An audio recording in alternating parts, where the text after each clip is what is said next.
নোয়াখালীবাসী যারা রয়েছেন, যারা আমার বক্তব্যের জন্য কষ্ট পেয়েছেন, তাদের কাছে আমি ক্ষমা প্রার্থী। নোয়াখালী নিয়ে আলোচনা করতে গিয়ে বিডি ক্রিক টাইমে আমি একটা ইন্টারভিউ দিয়েছিলাম এবং সেটার খন্ডাংশ নিয়ে একটা রিলস করা হয়েছিল। সেটা নিয়ে মানুষের মধ্যে ক্ষোভ তৈরি হয়েছে, বিতর্কিত হয়েছে অনেক কিছু, এবং আমার প্রতি অনেকেই তাদের যে ভালোবাসার জায়গা সেই জায়গাটায় কষ্ট পেয়েছেন। নিঃস্বার্থভাবে নোয়াখালীবাসী যারা রয়েছেন, যারা আমার বক্তব্যের জন্য কষ্ট পেয়েছেন, তাদের কাছে আমি ক্ষমা প্রার্থী। এটা নিয়ে কোনো ধরনের বিতর্কের সুযোগ নেই, আমি কোনো যুক্তিও দেখাতে যাবো না। কষ্ট যারা পেয়েছেন তারা তো আমার কথায় কষ্ট পেয়েছেন, আমার ভিডিও তারা দেখেন, তো তাদের সাথে আমার কোনো ধরনের এই ইস্যুতে ডিবেট নেই। আসসালামু আলাইকুম, কি অবস্থা সবার, কেমন আছেন? আশা করি ভালো আছেন। তো এই যে প্রথমে ভিডিওটি শুরু করবার আগে কিন্তু আপনার করে ছোট্ট একটা ক্লিপস দেখাইছি, বুঝছেন? তো এই ক্লিপসান দেখাইবার কিছু কারণ আছে। কারণ হচ্ছে গতকালকে একটা ভিডিও দিছিলাম এবং এই ভিডিওতে কইছিলাম যে ভাই তুই ক্ষমা চাইলে সব কিছুই ঠিক হয়ে যাবে, বুঝছেন? তো হোলাগা আসলে যতটা আসলে হোলাগারে খারাপ ভাবছিলাম ততটা খারাপ নয়, বুঝছেন? হাতে কিন্তু লাইভে আসে ক্ষমা চাইছে। তো ওই যে কথাই আছে না যে ওস্তাদের মায়ের শেষ রাইতে আর কি, বুঝছেন? তো হাতে আসলে এখন বুঝতে হচ্ছে যে নোয়াখাইলাগুর লগে উল্টাপাল্টা কিছু করণ যাইতো নয়, নোয়াখাইলাগুর লগে উল্টাপাল্টা কিছু করতে গেলেই কিন্তু বিপদ আছে।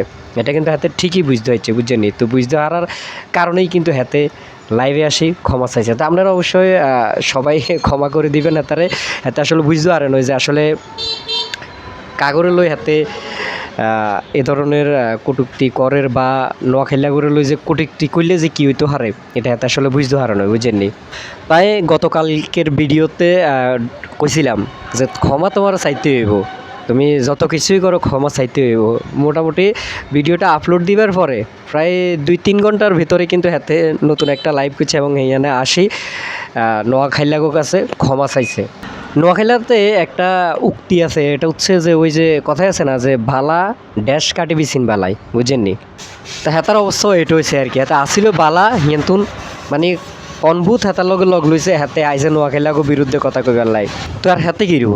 বাংলাদেশে তো এটা মানে কথাই আছে না যে কে যদি সফল হইতো চাই, কে যদি উপরে উঠতো চাই, বাংলাদেশে নিচে নামাইবার লোকের অভাব না, বুঝেনি?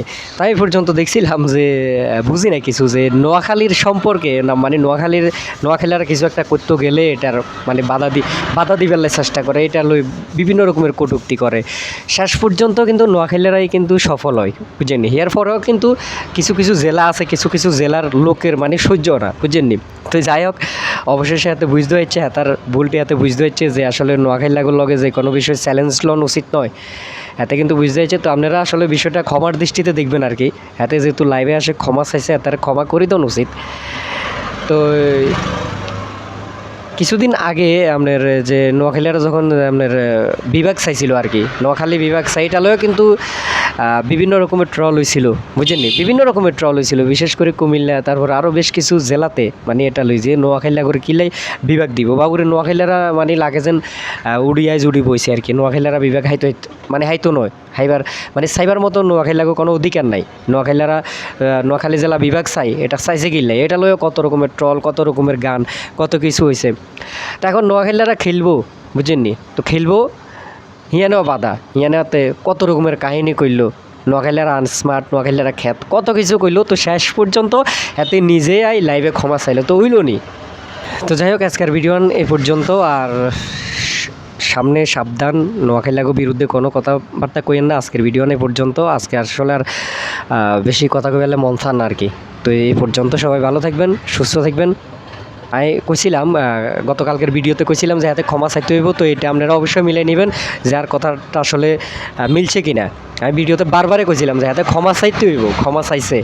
তো যাই হোক, এই পর্যন্ত। আর এই বিষয়টা লই আমি মনে করি যে আর কোনো টপিক বা কোনো কথা না বলাই ভালো, যেহেতু এটা সমাপ্তি এখানেই।